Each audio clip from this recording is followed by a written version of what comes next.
Tulad ng mga puno ng kawayang ito, matayog ang pangarap ng mga taga Taysan, Batangas na maging numero 1 pagdating sa paggawa ng mga produkto mula sa kawayan. Simulan natin sa ipinagmamalaki nilang putahe na ginataang labo.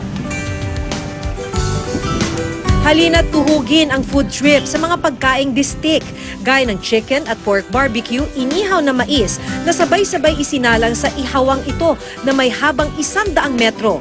Lahat ng ito libreng ipinakain sa kauna-unahang Tinindag Festival nang ibig sabihin sa salitang Batanggenyo ay tuhog. Ang mga ginamit na pantusok dito gawa mismo sa Taysan.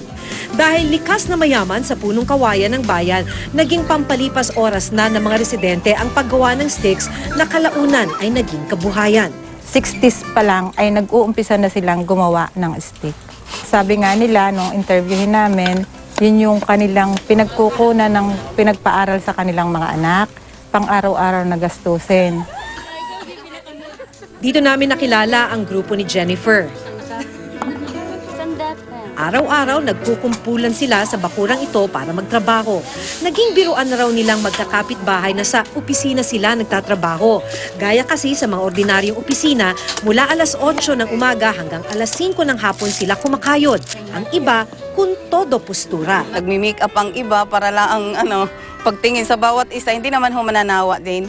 Kami po nagsisimula kami ng 8 o'clock. Pagka napasok na po ng mga estudyante, saka po kami babanat ulit ng pag-i-stick dito. Hindi kami pagka may nakaupo na pong isa, sunod-sunod na pong dadating yung iba. Matatapos po yun mga alas 5 na po ng hapon dahil magsasaing na po para sa mga anak. Dating OFW si Jennifer pero mas pinili niyang manatili na lang dito at gumawa ng bamboo sticks. Kada linggo nakakagawa siya ng 30 to 70 bundles at kumikita siya ng mahigit 2,000. Si Lola Crescencia naman ang pinakamatanda sa grupo.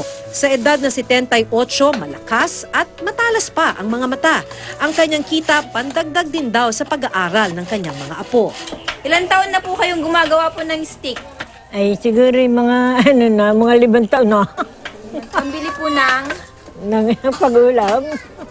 Ako ngayon may alaga pa 2 apo. Iba't ibang sukat ng bamboo sticks ang kanilang ginagawa na ibinabagsak nila sa Divisoria at Pasig. Barya lang kung tutuusin ang kanilang kinikita sa potensyal ng kawayan bilang pangkabuhayan. Ang grupong Philippine Bamboo Foundation nag-ikot sa iba't ibang lugar sa bansa upang magbigay ng kaalaman tungkol sa kawayan.